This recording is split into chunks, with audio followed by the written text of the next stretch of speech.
नमस्कार। बिहान इंडिया के खास कार्यक्रम पॉलिटिकल प्रसंग में आप सबका स्वागत है। 2024 के लोकसभा चुनाव के रिजल्ट आने के बाद से ही बिहार में राजनीति की दशा और दिशा बदलती जा रही है और अभी सभी पार्टियों के दिमाग में सिर्फ 2025 का आने वाला विधानसभा चुनाव बसा हुआ है। लेकिन इस बीच में रुपौली का विधानसभा उपचुनाव एक नाक की लड़ाई बन गई है एनडीए और इंडिया अलायंस के लिए। दोनों ही तरफ से नीतीश कुमार और आरजेडी के तेजस्वी यादव ने प्रचार किया है अपने अपने कैंडिडेट के लिए। जेडीयू के तरफ से कलाधार मंडल कैंडिडेट है, वहीं दूसरी तरफ से आरजेडी के तरफ से बीमा भारती कैंडिडेट है। और इसमें सबसे दिलचस्प मोड़ तब आया जब पप्पू यादव ने बीमा भारती को समर्थन दे दिया। ये वही बीमा भारती है और यही पप्पू यादव है जिनके बीच का पूर्णिया का लोकसभा चुनाव पूरे देश भर में चर्चा का विषय बना हुआ था। आखिर क्या कारण रहा कि पप्पू यादव ने अपने प्रतिद्वंदी बीमा भारती को समर्थन दे दिया है? इसी विषय पर बातचीत करने के लिए आज मौजूद हैं विद्यासागर जी। विद्यासागर जी, आपका हम अपने कार्यक्रम पॉलिटिकल प्रसंग में स्वागत करते हैं। धन्यवाद पीयूष जी। विद्यासागर जी, सबसे पहला सवाल यही, रुपौली का विधानसभा उपचुनाव जिसमें इंडिया अलायंस की तरफ से बीमा भारती जो संसद की चुनाव लड़ी, अभी जेडीयू से आती हैं, जेडीयू की विधायक थी, जेडीयू से इस्तीफा देके फिर से आरजेडी के तरफ से सांसद का चुनाव लड़ी, पूर्णिया से हार गई। अभी फिर से आरजेडी ने उन्हें रुपौली विधानसभा का कैंडिडेट बनाया है और दूसरी तरफ जदयू ने कालाधार मंडल को अपना कैंडिडेट बनाया है। लेकिन इंडिया अलायंस और जदयू के नेतृत्व में चल रहे बिहार में एनडीए के लिए रुपौली का विधानसभा का उपचुनाव इतना महत्वपूर्ण क्यों हो गया है? क्यों नाक की लड़ाई बन गई है? क्यों तेजस्वी यादव भी प्रचार में उतरे? क्यों पूरे के पूरे जदयू का मंत्रिमंडल वहां लगा हुआ है? नीतीश जी स्वयं वहां गए और उन्होंने एक बयान भी दे दिया कि जदयू से अलग होकर बीमा भारती चुनाव नहीं जीत सकती है। उन्होंने पूर्णिया के चुनाव का एक उदाहरण भी दिया। उन्होंने यहां तक कह दिया बीमा भारती को लेकर, तो इनको तो बोलने नहीं आता है, हमने इनको मंत्री बनाया। बीमा भारती ने भी इसका प्रतिकार किया, कहा कि मैं निर्दलीय चुनाव जीत कर गई थी, उसके बाद में मंत्री बनी। तो ये अचानक से एनडीए के लिए और इंडिया अलायंस के लिए रुपौली का विधानसभा उपचुनाव नाक की लड़ाई क्यों बन गई है बिहार में? देखिए पीयूष जी, लोकसभा चुनाव के पूर्व की अगर थोड़ी परिस्थिति को देखें, क्योंकि यह उपचुनाव उन्हीं परिस्थितियों को से उपजा हुआ चुनाव है। बिहार में सत्ता बदलता है, पलटता है, जो पूरे देश भर में प्रसिद्ध है। सत्ता पलटना बिहार का कब पलट जाए कोई नहीं जानता है। तो ये पलटासन जो बिहार में चल रहा था, तो उस पलटासन के दौरान जो है बीमा भारती भी पलटी मारती। बीमा भारती पलटी इसलिए मारी कि वहां जो है, जो पूर्णिया जहां से ये आती हैं, वहां एक मंत्री है लेसी सिंह। लेसी सिंह से इनका बनता नहीं है। इनका बिगाड़ नीतीश कुमार के साथ नहीं है, नीतीश कुमार की विचारधारा के साथ नहीं है, नीतीश कुमार की पार्टी के साथ कोई बिगाड़ नहीं है। इनका बिगाड़ वहां के एक व्यक्ति के साथ है, एक मंत्री के साथ है, जो जिस कारण बीमा भारती अक्सर पार्टी में ये आवाज उठाती रही है कि उनके कारण जो है हम परेशान हो रहे हैं, हमारा काम नहीं होता है। और भी जो तमाम चीजें हैं वो मुख्यमंत्री को भी अवगत कराती रही हैं कि हमारे क्षेत्र में काम नहीं हो रहा है या काम होने नहीं दिया जा रहा है, या और भी जो तकनीकी उनको समस्याएं आई। जब बिहार में नीतीश कुमार आरजेडी से अलग होकर भाजपा के साथ सरकार बनाए, तो उस दौरान तेजस्वी यादव ने और खास करके लालू यादव ने एक कोशिश की थी सरकार पलटने की, कई विधायकों को अपने पाले में लाने की। तो उस दौरान कई विधायकों का नाम भी आया था और वो लगभग जदयू के ही विधायक थे, लेकिन वो सफल हो नहीं सके। और बीमा भारती चूंकि बहुत आगे बढ़ गई थी और बीमा भारती की समस्या जो है, बीमा भारती की कीमत जो है, लेसी सिंह की कीमत पे बीमा भारती जो है वो जदयू में टिक नहीं सकती थी। हालांकि नाम तो इंजीनियर संजीव कुमार का भी था, जो जदयू से ही विधायक हैं खगड़िया के, लेकिन नीतीश कुमार ने उन्हें मना लिया, चूंकि वो भूमिहार समाज से आते थे, स्वर्ण समाज का जो है उनको समर्थन चाहिए था लोकसभा चुनाव में। और मंडल के कई नेता हैं और चूंकि पिछड़े की राजनीति जो है नीतीश कुमार करते रहे, इसलिए बहुत जो है भाव इनको नहीं दिया गया। एक तरह से कहें तो इनका जो डिमांड था कि कैबिनेट विस्तार में लेसी सिंह को मंत्री न बनाया जाए, नीतीश कुमार वो बात माने नहीं, लेसी सिंह को मंत्री बनाया गया। तो जो ये रुपौली की जो अभी विधायक रही बीमा भारती, उनके पास जदयू ने कोई ऑप्शन नहीं छोड़ा था सिवाय इसके कि वो या तो चुपचाप अपना आत्मसम्मान बेच के वहां पे विधायक बनी रहे, या उसे छोड़कर, जदयू छोड़कर जो है कोई अपना नया रास्ता चुने। आपने एक बार जिक्र किया कि वो निर्दलीय चुनाव जीती, बिल्कुल निर्दलीय चुनाव जीत कर गई थी, तभी वो बिहार सरकार में मंत्री भी बनी थी। तो एक तो उनका अपना बेस, उनके पति का जो है थोड़ा सा आपराधिक इतिहास रहा है, अभी हाल फिलहाल में भी एक घटना में उनके पति और बेटे का नाम है, एक दबंगों वाली छवि है उनकी क्षेत्र में। तो मैंने आपको बताया कि किस कारण से ये मजबूर हुई आरजेडी के साथ छोड़ने जाने के लिए। हाँ, तो एक मौका जो है, लगभग पप्पू यादव का तय हो चुका था नाम, लालू यादव से भी मिल चुके थे, सोनिया, ये दिल्ली में भी कांग्रेस में जमघट लग चुका था, कांग्रेस ज्वाइन कर चुके थे, और एक तय हो चुका था कि इंडिया अलायंस से ही पप्पू यादव वहां चुनाव लड़ने जा रहे हैं। लेकिन अचानक बीमा भारती को अपने दल में शामिल कराने के लिए उन्हें सांसदी का टिकट थमाया गया, तेजस्वी यादव की ओर से, लालू यादव की ओर से, और परिणाम आपके सामने है। मुकाबला दिलचस्प हुआ, लेकिन ये तीसरे नंबर पे चली गई। आरजेडी का जो कोर वोटर था वो शिफ्ट कर गया पप्पू की ओर, पप्पू यादव वहां से निर्दलीय चुनाव जीत के चले आए, हालांकि वो कांग्रेस के साथ हैं। अब उसी से उपजा हुआ यह उपचुनाव एनडीए के लिए और खास करके आरजेडी के लिए ये नाक का सवाल हो गया है। यह नाक का सवाल इसलिए है कि जदयू का सिटिंग सीट माना जाए तो ये जदयू का सिटिंग सीट है, और उसको आरजेडी ने अपने पाले में ले लिया है। अब उस खोई हुई प्रतिष्ठा को जदयू वापस पाना चाहती है, उस खोई हुई सीट को वापस पाना चाहती है। जदयू का ऐसे ही संख्या बल कम है विधानसभा में, 43 विधायक मात्र हैं उसके पास।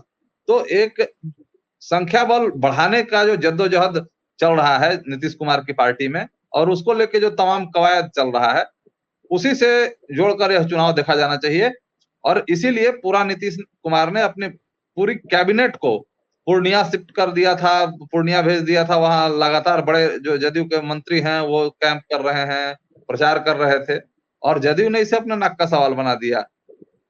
वहीं अभी अगर बात करें बीमा भारती की और खास करके आरजेडी की, तो आरजेडी ने भी चुनाव लड़ने में कोई कर कसर नहीं छोड़ा है। बीमा भारती का अपना जो रहा है क्षेत्र में, तो वो भी लगी हुई है। थोड़ा सा उनको नुकसान ये दिख रहा है कि उनके साथ उनके पति जो है अभी नहीं है, वो फरार चल अंडरग्राउंड है, पुलिस खोज रहे हैं। हाँ, पुलिस खोज रही है, अंडरग्राउंड चल रहा है, और पुलिस की दबिश भी बढ़ी हुई है। तो उसका एक असर तो है ही, लेकिन मुख्य रूप से अगर कहें तो उनका जो क्षेत्र में जो पकड़ है, उनका जो चूंकि कई बार से वो जीतते आ रही हैं, और कलाधर मंडल जिसको जदयू ने उम्मीदवार बनाया है, वो 5,000, 7,000, 10,000 वोट से अधिक जो है वो कभी आया नहीं है कलाधर मंडल को।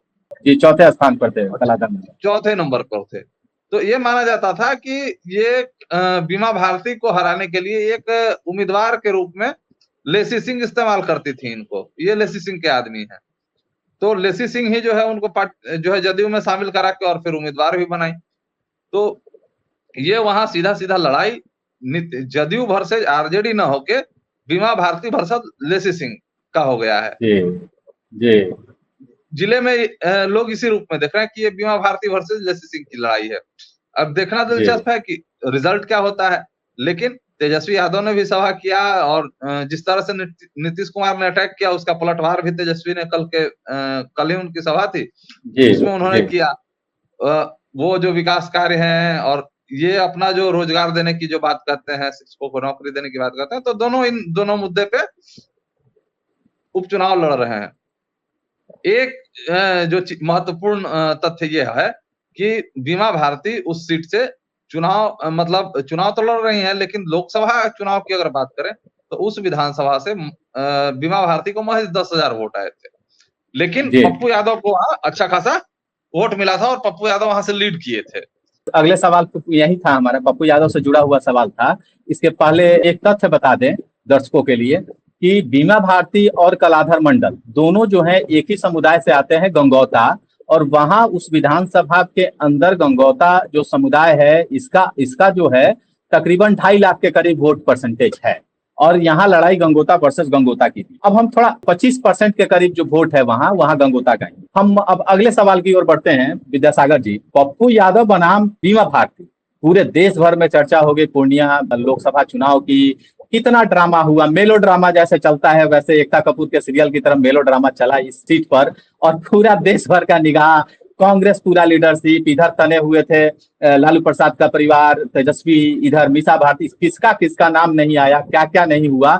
और अंततः पप्पू यादव वहां से जीत गए, बीमा भारती को हराकर उनके अपने ही क्षेत्र से उनको मात दिया। आपने अभी अभी बता दिया कि उस विधानसभा में भी, जिस विधानसभा में इनकी अपनी जाति का इतना ज्यादा वोट है, वहां भी उनको वोट नहीं आ पाया।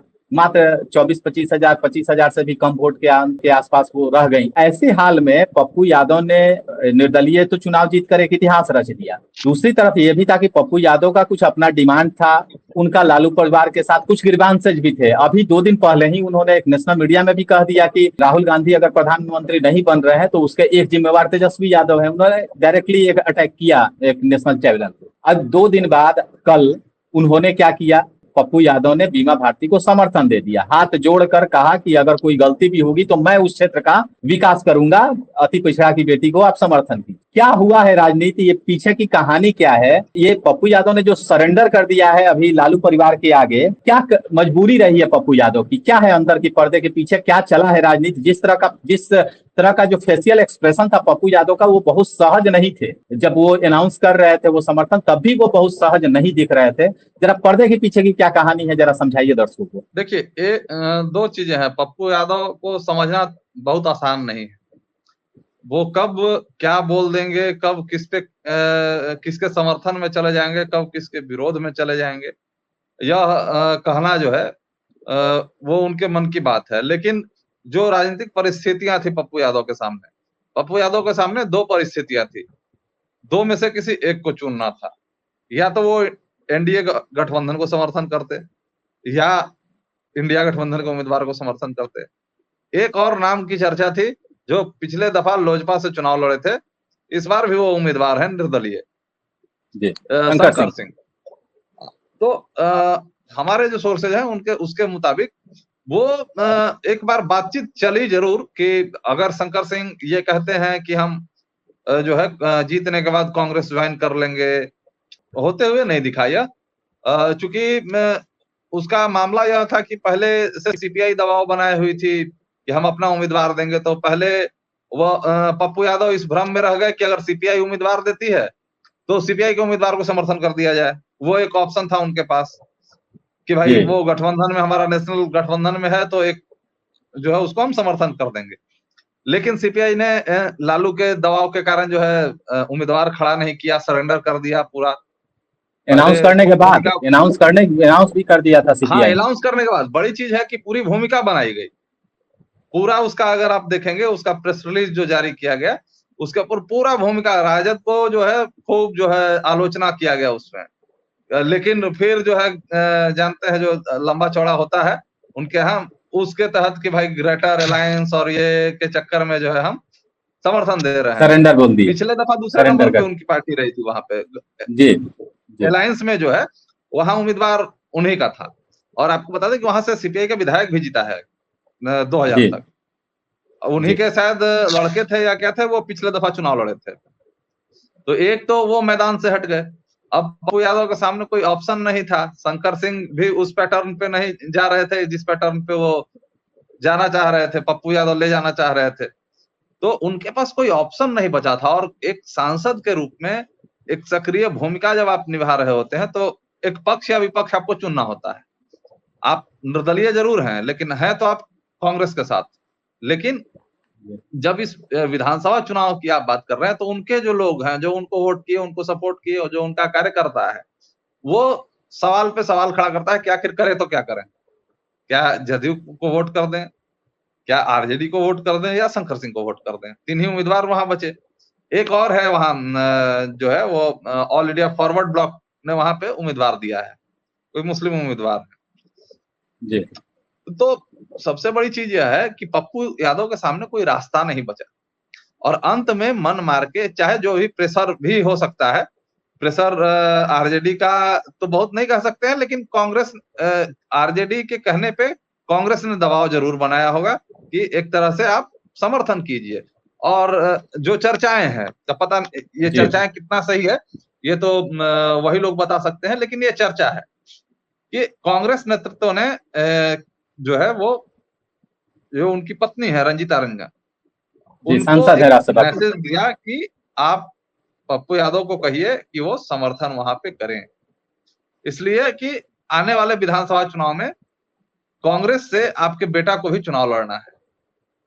अच्छा, मैसेज यहाँ है, ये मैसेज डील जो इस हुई है। पूरे चुनाव का है जी वो वहां छुपा हुआ है कि चूंकि इनके साथ इनका बेटा भी कांग्रेस ज्वाइन किया है, आप जी बैक में अगर जी देखेंगे तो जी ये एक मैसेज दिया गया कि आपके बेटा को भी आने वाले समय में चुनाव लड़ना है, और उस समय तेजस्वी यादव अगर खड़ा करते हैं आपके ये, तो फिर आपके लिए मुश्किल हो जाएगा। आपने चुनाव लड़ा, चलिए ठीक है, वो आपके साथ कमिटमेंट था, आप चुनाव की तैयारी कर चुके थे, तो चलिए लोकसभा चुनाव को अलग रखा जाता है। लेकिन नई परिस्थितियों में जब विधानसभा का चुनाव हो रहा है, तो विधानसभा का उपचुनाव हो रहा है, तो उस परिस्थिति में आपको समर्थन करने का वही एकमात्र ऑप्शन है, और वही उन्होंने जी जो है किया। जी। अब पप्पू यादव के तो लोग कितना बीमा भारती को समर्थन देंगे नहीं देंगे यह तो बाद की बात है, लेकिन एक ऊपरी तौर पे ये जरूर जी जो है वो कहा गया है। लेकिन वहां देखिए मुकाबला दिलचस्प है, वहां जी, हम जदयू इस के जो उम्मीदवार हैं, जी सत्ता है, तमाम चीजें हैं, और जदयू वहां से चुनाव जीतते रहा है, तो इसलिए हम एक नंबर पे उनको रख सकते हैं। लेकिन वहां मुकाबला त्रिकोणीय होने जा रहा है, और जी शंकर सिंह कहीं ना कहीं गेम चेंजर साबित हो सकते हैं इस चुनाव में। जी अब शंकर जी सिंह कितना वोट लेते हैं, कितना वोट काटते हैं, या शंकर सिंह ही जो है मुकाबले को दिलचस्प बना देते हैं, बीमा भारती पे लोग विश्वास करते हैं नहीं करते हैं क्या है, लेकिन मुकाबला बड़ा दिलचस्प है। मुकाबला आमने सामने का आरजेडी वर्सेस जदयू का नहीं रहा है, मुझे जो लग रहा है मुकाबला वहां जी। त्रिकोणीय शंकर सिंह ने बना दिया है। और मुझे जो लग रहा है कि बीमा भारती यह सीट लूज न कर जाए, जदयू या शंकर सिंह। जदयू या शंकर सिंह, आप ये कह रहे हैं। इस बीच में एक बयान की चर्चा हुई इस चुनाव में। वो बयान था आनंद मोहन का, जो जदयू में है, अभी उनकी पत्नी जदयू में है, सांसद हैं उनका। उन्होंने एक हालांकि एक बयान दे बात और, दिया। जदयू में ही विधायक हैं गोपाल मंडल, गोपाल जी मंडल ने जी कल कहा है कि बीमा भारती चुनाव जीतेंगी, वो उनका क्षेत्र में जी। पकड़ है। मुकाबला त्रिकोणीय है, ये मान के चला जा सकता है। अब जीत हार तो जनता तय करती है। आपने अभी जिक्र किया शंकर सिंह इस चुनाव को दिलचस्प बना सकते हैं। पिछले चुनाव में भी वो तीसरे पोजीशन पर रहते और अच्छा वोट मिला था उनको, और तीसरे पोजीशन पर रहते हुए अच्छा वोट मिलता है वो अपनी छवि पे। और वो जो है मिशन, जो चिराग पासवान के वो सिपाही थे उस वक्त, वो मिशन जो चल रहा था जेडीयू के खिलाफ, जो मिशन चल रहा था उसके वो एक सिपाही थे उस वक्त। वो परिस्थितियां थी, उसको बैक में शायद एनडीए का भी समर्थन मिला हो वहां शंकर सिंह को, इस कारण से भी उनको उस वक्त वोट आई। लेकिन अभी एक बड़ा बयान आया है राजपूत समाज के एक बड़े नेता आनंद मोहन, उनका एक बयान आया कि राजपूत समाज किसी का गुलाम नहीं है, इस तरह से उन्होंने कुछ बयान दिया है। और वो डिमांड किया है उन्होंने कि रेल मंत्रालय मिलना चाहिए। जिस तरह से एनडीए ने इग्नोर किया राजपूत नेताओं को लोकसभा चुनाव के बाद से, और रुपौली के विधानसभा चुनाव के पहले जिस तरह से वो बयान आया है, कहीं वो डैमेज न कर दें एनडीए को। क्या आपको लगता है चुनाव के परिस्थिति में आप इसको देखते हैं इस बयान को, कि कुछ डैमेज हो सकता है इस बयान से एनडीए को रुपौली में? देखिए मुझे तो नहीं लगता है कि इस बयान से बहुत कोई रुपौली में खास असर पड़ने वाला है। कारण कि अगर आप राजपूत समाज की बात करेंगे तो देश में नंबर 2 की अगर हम बात करते हैं तो प्रधानमंत्री नरेंद्र मोदी के बाद राजनाथ सिंह है। राजनाथ सिंह उसी जी समुदाय से आते हैं। फिर आप कैसे कह जी सकते हैं कि जो है समाज को जगह नहीं मिला है मंत्रिमंडल में। जी। सबसे अब मजबूत बिहार के मंत्री, परिप्रेक्ष्य। जी हाँ सबसे मजबूत मंत्री जो है वो आपके समाज जी से आते हैं। अब आप बात जी करेंगे बिहार की, कोई अगला बात करेगा झारखंड की, कोई अगला बात करेगा उत्तर प्रदेश की, कोई अगला बात जी करेगा कहीं और की, हाँ हमारे यहाँ से जो है ये नहीं है। आनंद मोहन प्रेशर पॉलिटिक्स के लिए जाने जाते हैं। चंद्रशेखर जी की जयंती को लेके वो माहौल बना रहे हैं पूरा, जो अपना उनका पुराना ये रहा है, चंद्रशेखर जी के ये चेले रहे हैं, इनके गुरु रहे हैं चंद्रशेखर जी। तो जब ये जेल में थे तो उस समय चंद्रशेखर जी भी मिलने आए थे, और कहीं न कहीं इनका जो रहा है वो सामाजिक समाजवादी आंदोलन में रहे हैं, तो चंद्रशेखर जी के साथ इनका जुड़ाव रहा है। आनंद मोहन का बयान जो है वो बिहार के परिप्रेक्ष्य में यह है कि यहाँ से थोड़ा-सा राजपूत नेतृत्व जो समाज है उसको अपनी ओर फिर से खींचने का जो है, चूँकि आनंद मोहन एक जगह टिकने वाले हैं नहीं। जी ये समझ लीजिए इनका शुरू से चुनाव का ये रहा है, एक जगह कभी टिके नहीं। तो अपनी पार्टी बनाया है बीपीपा, उनके अपने विधायक रहे हैं, उनकी पत्नी भी जीती, निर्दलीय भी जीते। तो एक जगह वो अस्थिर, लेकिन जो बिहार में आक्रोश है राजपूत समाज के अंदर में कि भाई भूमिहार समाज से 2 मंत्री, एक ब्राह्मण समाज से मंत्री और राजपूतों को गायब कर दिया गया, उसी को वो जी शांत करने के लिए एक समझिए मांग कहिए या उसको सहलाना हम लोग कहते हैं मगही में कि सहला दर्द पे जो है ना जख्म पे मरहम डालने वाला स्थिति जो है वो उन्होंने किया है, उसका बहुत असर नहीं पड़ने जा रहा है इस चुनाव। अगर आपको हमारा वीडियो पसंद आया हो तो बिहान इंडिया के चैनल को लाइक कीजिए, सब्सक्राइब कीजिए और अपने परिवार और अपने दोस्तों के साथ शेयर करना ना भूलें। साथ ही हमारा बेल आइकन भी जरूर दबाएं और हमारा चैनल ट्विटर, फेसबुक और यूट्यूब पे है, तो तीनों जगह अपना सपोर्ट जरूर दिखाएं।